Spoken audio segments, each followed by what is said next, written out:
Welcome to the Manifestation and Money podcast, Tiffani. I'm so excited to be here with you today, Jenny. I am pumped too, and I would love for you to share with the listeners just who you are and what your story is. And thank you for that. I am Tiffani Churchill, and I really feel that at a young age, I unlocked the code to manifesting. I was able to heal my body. I brought into my experience an incredible career, an amazing relationship. I manifested cars and houses. I have an extraordinary story of traveling around the world that, if we have time at the end, maybe we'll all share. But once I realized that I could consciously and intentionally shape my outer experiences, it made me wonder, what could we do together? And so I joined countless meditation groups, intention groups, prayer groups, and I really wanted to better understand how we could take this ability to manifest, ability to shape our experiences, and we could do it more on a group level. And so I saw the absolute miraculous happen during this time. And then because I saw and experienced so much, it then made me wonder, well, what could we do on a global level? And also, what were we already shaping? Were we unconsciously shaping the problems that we have in the world right now? And what would happen if we shifted that and began to co-create the future and the experiences for humanity that we really do want to live? The problem that I had is there was nowhere that I knew of to really build this global community or to really start to shift our awareness and have these conversations of let's co-create a better world. So I built a platform to do just that. It's called Altruistic, and it's a free app. And it's a beautiful space to manifest, intend, meditate to enhance your own life, to come together to support another. Oftentimes it's somebody on a healing journey, an abundance journey, and we can share our group energy to support them. And then we come together for global things, to come together to co-create a better world for all of us. And one of the experiences that I had was when I first really went down this manifestation path, and I really saw so many of my outer experiences shift. I transformed my whole entire life. I really call it the story from nothing to everything. But the one area that kept eluding me was money. It seemed like I had figured out so many things, but this area was where I was still not seeing the results. And it really took a lot of my deep diving to understand, how can so much be working out for me, but I haven't figured out this. And I share this because I find a lot of people have a similar experience, that a lot of times what we want most in our lives, the areas we might feel that we need the greatest results in, are the areas that we have the hardest time getting those results in. And so for some people, it might be healing. Some people, it might be relationships, but for a lot of people, they're like me, and it really is money that is eluding us. And so I'm super excited to be here with you today. I'm happy to take this conversation in any direction that you would like to go. And I'm also happy to share kind of my personal relationship with money and how I transform that into now being a multimillionaire and really changing my outer experiences to match the inner vision that I was holding. Okay, this is going to be a fun conversation. Let's start digging into you and your story and how that kind of evolved. And then we'll go into the app because I am intrigued and definitely want to hear more about that. You said you learned about manifestation and started using it. So it wasn't something that came naturally to you. I'm curious on what that evolution looked like for you, of what you did to shift into learning about manifestation or trying out some techniques.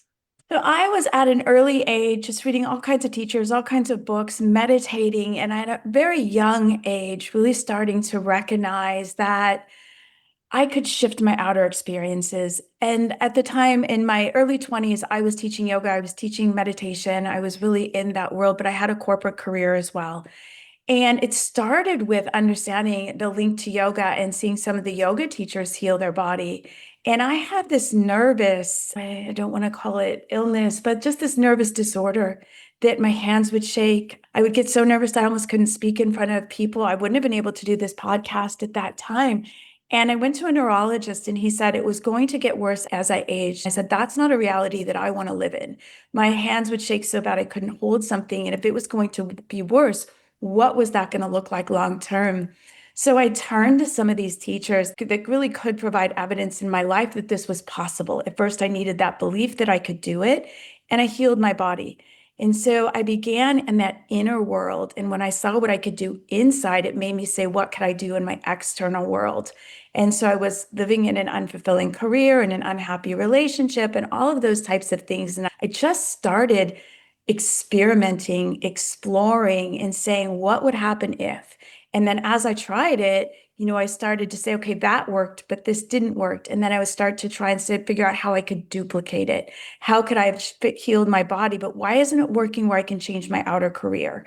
And so I started really just in experimentation. Obviously, there's a lot of amazing teachers out there that led me along the way that really built a solid foundation for me. But it was also that inner work of exploring through meditation and then testing and experimenting and finding the evidence and seeing those results, and then ultimately transforming every aspect of my life. You had mentioned that money was a block for you. You were manifesting these other areas of your life, but you were stuck on money. What did you unpack from that? What did it come down to for you to shift into money can come easily for Tiffani? It was a really frustrating experience because everything in my life was transforming, and yet I couldn't put the link between why is that working and this is not. I think that happens to a lot of us. A lot of people are experimenting with manifesting. They're seeing the results in their lives, but they're also saying, wait a minute, why is this showing up? And I'm doing the same work and this is not showing up in my life. And so that was me. And I was really working to understand. I was doing a multitude of different things. I was working with different teachers, mentors, spiritual teachers. I was meditating, trying to find the answers within. And like so many things that happen to us when we're on this path, the answer to it showed up in the silliest way. So many times we are trying and we're forcing things to show up, and they always come in ways we won't expect. And that's true of everything. So that's true when we are on a manifesting path, that when we try and force, it's not going to show up, and it's always going to come in a way when we let go, we release, and we just allow it to show up in its own beautiful, remarkable way. The answer actually came to me at the time. My now husband and I, his name is Mike, we were dating, and we were driving through Los Angeles, and there was this beautiful store. It had this brick exterior with these vines draping down the store, and I had driven by it many times. And I'd always wanted to go in. But this programming was always playing in my mind that if I walked into the store, they would see my shoes and they would see my purse and they would know that I basically didn't belong there. That's that imposter syndrome that's playing out in my head. And so I never went into this store. My husband and I are driving we were dating at the time, and he says, "Have you ever been into this store?" And of course I hadn't, and I didn't share it with him. And he said, "Let's go in." I watched my husband walk into the store, and he had this presence about him. At the time, we had both been divorced for a while, and we were both rebuilding. So both of us were financially at a new starting point. The difference was when he walked, he had known wealth in his life before. He had owned planes, he had owned every exotic car, he had successful businesses. It was just in this moment in his life that he was restarting. And so I walked and watched into the store, and there wasn't any hesitation that he didn't belong there. There was no thought in his mind that he couldn't afford anything. He walked in like he belonged there. I walked in a way feeling lack. Wasn't going to be able to afford anything. I didn't belong there. They were going to know I didn't belong there. And it really hit home to me that money isn't just a thing. And a lot of times we'll hear it's an energy, which it is, a currency. But what I recognized in that day is it's a state of being. And so for me, I changed the word from money to wealth. And I recognize that wealth is a way, a state that we can cultivate. And so he was my big lesson. I could learn that he walked differently than I walked. He had a presence different than I had. He had a way of thinking, a way of speaking. And I started learning and mirroring him. And I started saying, I need to cultivate and start to build in myself a wealthy state of being, not chasing money, not working harder, which we all probably work hard, but there's plenty of people that work really hard that don't move ahead into a wealthy position in life, and plenty of people that do. So what is the difference? To do that, I started looking at what were my beliefs. And many years ago, I had a spiritual teacher that showed me that we could be the observer and we could become the thinker. And so we could separate ourselves from our thoughts. And when you separate yourself from your thoughts, you can then observe your thoughts. And when you can observe your thoughts, you're doing it without any kind of attachment, and you could start to learn from it. I became the observer of my own thoughts and seeing, what was I thinking about wealth? What was I feeling about it? What were the words that I was speaking when I was having conversations? Was I saying things like, I can't afford that? I don't have the money for that. What was it that I was living in this relationship to money and wealth? And I found that I had a belief that to be spiritual, because I had been on the spiritual path my whole life, that I was living in this way that you had to renounce your wealth. Buddha went and he renounced his wealth. And I somehow along the way adopted that belief system. And life always does. It presented exactly what I believed. Money would flow to me and it would flow right away from me. So I was always renouncing it, just not consciously or purposely. I had to rewrite that belief system. And to do so, the first thing that I did is I found evidence that my belief system was wrong. So I looked for wealthy people that were both wealthy and spiritual. And I began to show my subconscious, my own mind, that there was a different reality than what it was believing in. I used to be a big fan of Wayne Dyer. I know Wayne Dyer wasn't living in lack. Yogananda wasn't living in lack. So these spiritual beings were not living in a lackful state. And I began to change my belief system. The other thing that I did is I created an image of what wealth meant to me. My intention at the time, my conscious choice to bring into my reality, was to become a multimillionaire. So I found an image of what that would mean to me. And on the back of it, I wrote a description of what it would be like as if I already were that. And so as I was observing my mind, I recognized that when a thought would come up that didn't align with that state of being, I would interrupt it. I'd bring up that image that I had created. I'd read the words. And every time that I would say something like, I can't afford that, or have that lackful thought, I would install new programming. I would install a new belief system. Now, at first, this could happen 20, 30, 40, 50 times a day, because when you really start to observe your mind, it's really amazing how many times we start connecting back to that lack. So I was interrupting this pattern continually and reinstalling this programming. Now I can do it on altruistic. I have that same ability, so I don't have to carry that image around, but that's what worked for me for a long time. And then sure enough, I was creating this new programming. I was training my subconscious for a new belief system. I was rewiring my whole state of being to be wealthy until eventually that became my full reality. There's so many golden nuggets in there of things to do, things to embody to rewire your beliefs. Because, like you said, it's not an easy process. And for you, I love that you had an image and then you also wrote descriptors, because to be able to connect with that image in the moment when you're feeling that lack is not the easiest thing. So if you can write it out exactly what you want to embody, then be able to flip that over and read it in the moment when you are at a different vibration, that's an easier way for you to bring yourself back up. And did you pack this image around in your pocket, in your purse? Did you have it on your person at all times? I did, because if you have it, if I had it on my mirror and I connected to it in the morning, but then my car breaks down and I'm sitting in the mechanic and those lackful thoughts, that's when they're coming up. How am I going to afford this? And then I couldn't connect back to it. So I did. I carried it around. And every time, it really is a matter of, though, being conscious to know when you're having that disconnect from the reality you want to bring into your life. I could become aware I was disconnected from that future reality that I wanted to experience, and I could bring it up. The image, I feel, is like an anchor. It's a GPS point.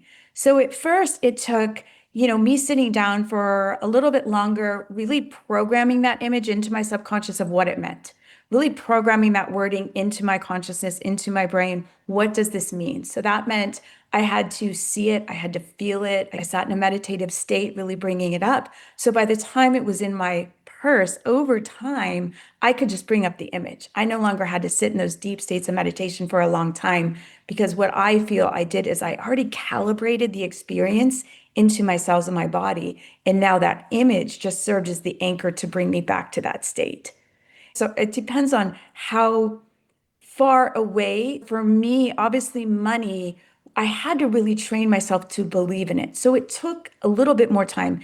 For some people, they might not have, it's almost like a gap between where you are now and the experience you'd like to bring into your reality. Depends on how wide that gap is. For me, it was wide. I was living in lack, and that felt like that multimillion felt like a long way away. If you asked me how I was going to achieve it, I have a businesses, so I could have had an answer, but I didn't exactly know. And so I took a lot of reprogramming, retraining to really get into those belief systems. And one of the things that just to share that I found, I didn't really need to know where the belief system came from. I didn't really need to dive all the way back into that backstory and really figure out how I had gotten there. I just had to reprogram it to where I wanted to go, just like setting that GPS. All right. I feel like this is the perfect segue into your app because to me, an app, we all have our phones. So you have created this app that I feel like could be this kind of tool that people always have in their back pocket. So can we go into that here? Absolutely. So that's exactly what it's for. Instead of carrying a piece of paper, because actually a lot of times we have several things we might be working on at the same time that we want. And we'll talk about the app for just a minute and enhancing our own life, because that's a great segue into what I was just talking about. And so we might have several things. You're not going to want to carry this big booklet of all these images. You carry an app everywhere with you. And so the app allows you to at first do just what I was saying, to calibrate the experience, to take a little bit longer to feel that experience ahead of actually having it show up for you, to really train your body to program every single cell as if it's a reality now. So you have that. But then in those moments when you're disconnected from it and you're out about in the world, you have the ability to quickly pull up your phone because you're carrying it everywhere. I design it specifically as an app for that reason. Also for the reason that technology is a beautiful opportunity to bring it in and use it for a greater purpose that we might not fully be using right now. I wanted to turn our phones into something else than what we might be using it for. And let's turn our phones into this ability to consciously create our lives or to uplift another or to create a better world.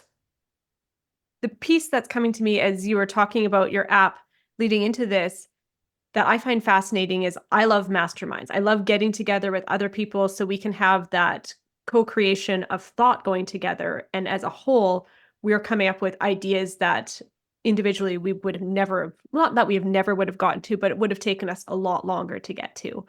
So in your app, you kind of like a meditation mastermind, it sounds like. You're bringing people together that individually they can use this tool that you've created, but then as a group, they can also come together and do something even bigger.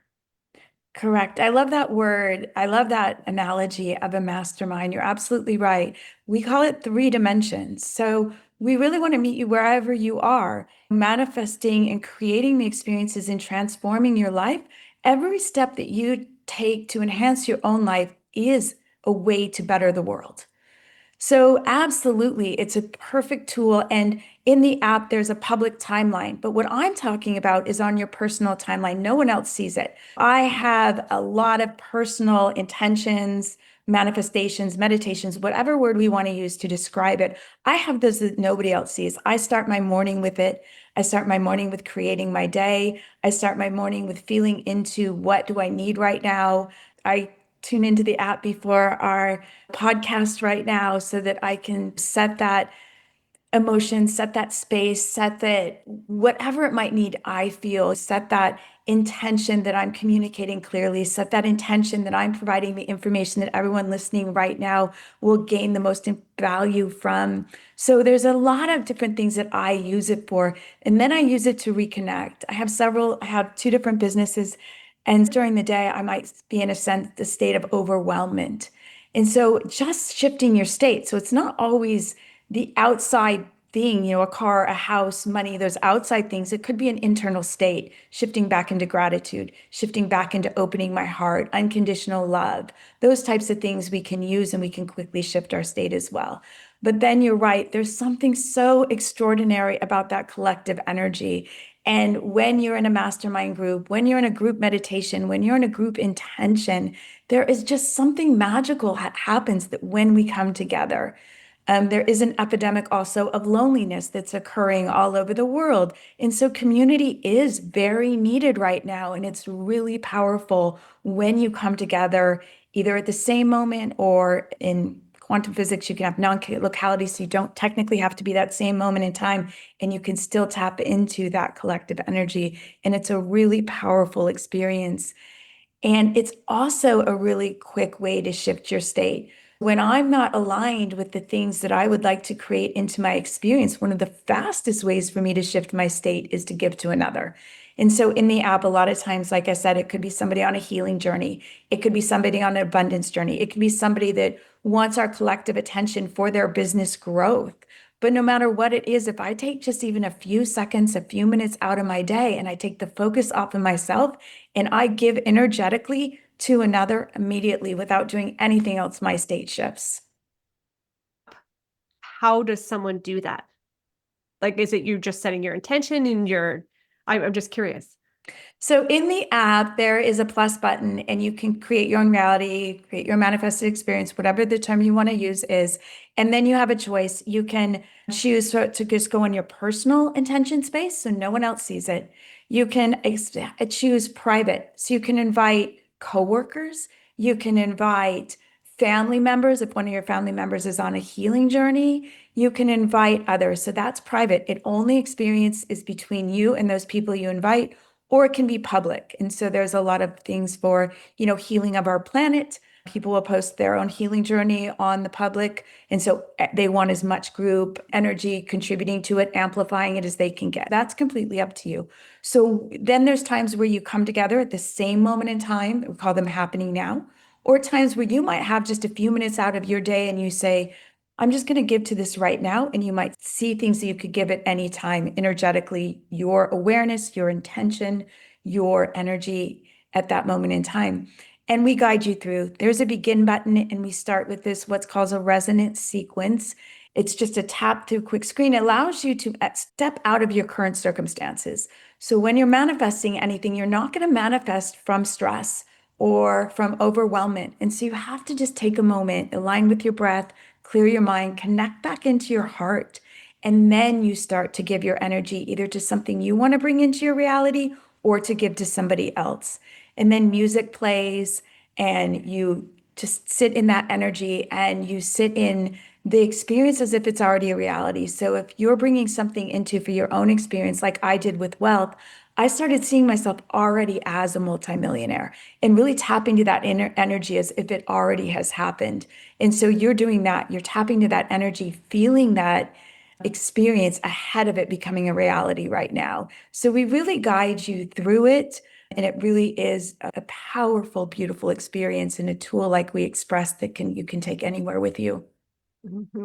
I love how you just articulated experiencing it as if it's in a reality that you haven't yet experienced. Because many people have a trouble with connecting on how do I envision what I want when I'm dealing with my current situation that I'm in now. But I think you said it beautifully there. Can you please circle back up and share that story that you were talking about at the beginning of your trip around the world? Absolutely. And I think this really highlights everything that I've been talking about and even what we do in the app. And so when I shared with you that when my husband and I were first married, we were restarting over, and I had always wanted to travel, and I really hadn't had the time or money in my life, which is a belief system, right? I believed I didn't have the time or money. And at this time in our lives, we really didn't. I said, well, how can I shift this belief system? And so I photoshopped pictures of my family members and I in all kinds of different places all over the world. I photoshopped my daughter and I on a shopping spree in Paris, my children and I in London, my son and I riding snowmobiles in Iceland. I photoshopped a family yacht trip in Greece, and my husband and I in Tuscany. And what I did is I had a wall with all of our family memories on it. And I took those images and I put them amongst our family memories so that my subconscious didn't know the difference between what was a past memory and what I hadn't yet experienced.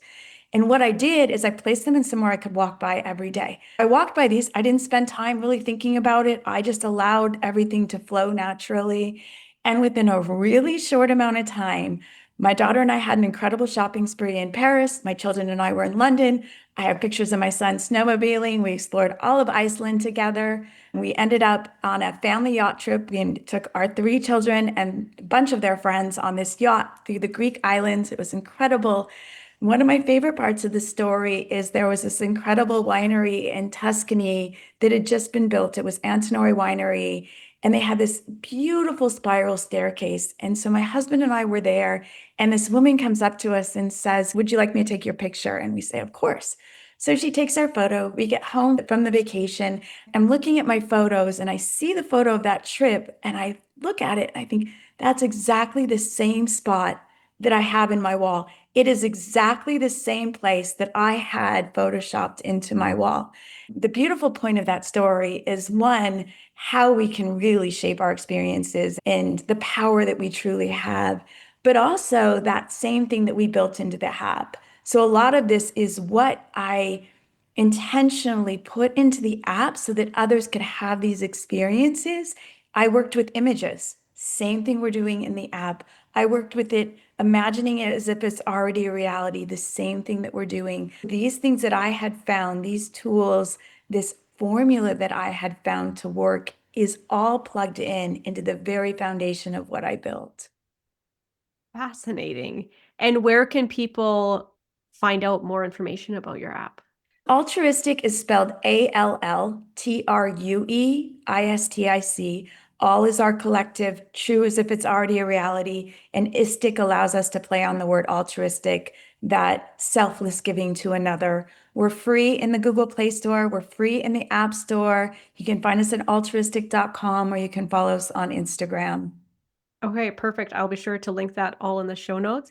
And before I let you go, I would love for you to share with the listeners just what your biggest piece of advice is to go out and create a life you love. My biggest piece of advice is to let go of the limitations, to dream big, and to go after it, not just with the physical work that you do, but really the tools that I'm suggesting. Build it internally. Choose what it is that you would like to bring into your life. Build it internally as if it's already a reality, and tune into that state of being. And what I would love to see is more people living outside of their limitation and truly living in their power, because we have so much potential to not only create the lives that we dream of, but to co-create a more evolved future for all of humanity together. That is the perfect way to end this episode today. Thank you so much for sharing that. And thank you so much for joining me on the show today, Tiffani. Thank you, Jenny.